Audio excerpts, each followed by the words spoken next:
আমরা বিভিন্ন জায়গায় কোথাও পুকুর ভরাট, কোথাও বিভিন্ন বেআইনি কাজের ছবি আমরা তুলে ধরি। এক্ষেত্রে একটা খবরের এক্ষেত্রে নজর রাখবো। গত 25শে ডিসেম্বর আমরা দেখিয়েছিলাম খড়িবাড়ির কেশরডোবা এলাকার একটা পুকুর ভরাটের ছবি।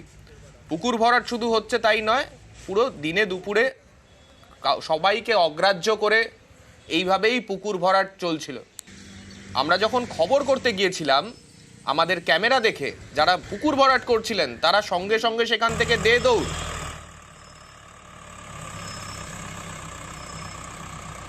গাড়িতে উঠেই একেবারে সঙ্গে সঙ্গে পালান তারা যারা পুকুর ভরাট করছিলেন।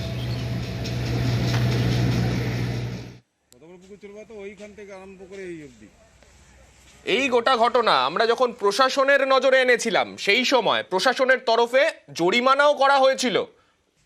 একেবারে সক্রিয় পদক্ষেপ যাকে বলা হয়, সেইভাবে জরিমানাও করা হয়েছিল। কিন্তু তারপরেও একটা কিন্তু রয়েছে। সেই কারণেই হয়তো 25শে ডিসেম্বরের খবর আজকে 1 মাস কেটে যাওয়ার পরে ফের একবার আপনাদের সামনে তুলে ধরছি। কারণ এই যে জরিমানা করা হলো, তারপরে কি আমাদের প্রতিনিধি বিশ্বজিৎ মিশ্র আমাদের সঙ্গে রয়েছেন। বিশ্বজিৎ মিশ্র রয়েছেন আমাদের সঙ্গে। তবে তার আগে আমি একবার দেখাবো সেই সময় প্রশাসনের তরফে যখন আমরা এই গোটা বিষয়টা তুলে ধরেছিলাম কি বলা হয়েছিল। আমরা কাউকে ছেড়ে কথা বলবো না, এটা নিশ্চিত। প্রশাসনকে বুড়া আঙুল দিয়ে এতটা কাজ করছে, সাহস কি করে বলো? সেটা তো প্রশ্নবোধ থাকছেই। আইনের উপরে কেউ না, আইনের যা ব্যবস্থা সেটাই হোক। পুকুর স্বাভাবিক হবে তাহলে একদম। আইন পক্ষে যতগুলো আছে আমরা সেই হিসেবেই পদক্ষেপ নেব। জরিমানা করা হয়েছে ওনাকে, তো সেটা আমরা আদায় করে নিয়েছি বেলার অফিস থেকে। তোয়াক্কা তো ওনাকে করতেই হবে, বিকজ ইট ইজ এ সরকারি যদি জায়গা হয়, তাহলে আমরা ওটা দেখছি কী কী পদক্ষেপ নিতে পারি, কী কী লিগাল স্টেপস আমরা নিতে পারি।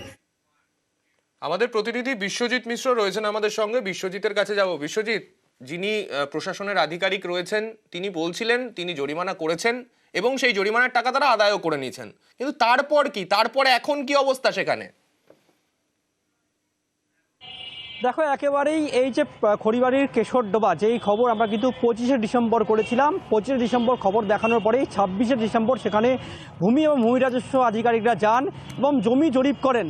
জমি জরিপে দেখা যায় যে অবৈধভাবে এই পুকুর ভরাট করা হয়েছে। পাশে স্বর্ণমতী নদী থেকে অবৈধভাবে বালি তুলে এই পুকুর ভরাট হচ্ছিল।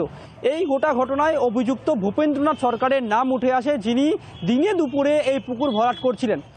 শেষ পর্যন্ত কিন্তু 15ই জানুয়ারি এই অভিযুক্তের বিরুদ্ধে 2.5 লক্ষ টাকা জরিমানা এবং 10 দিনের মধ্যে পুকুরকে তার স্বাভাবিক রূপ ফেরানোর নির্দেশ দেওয়া হয়।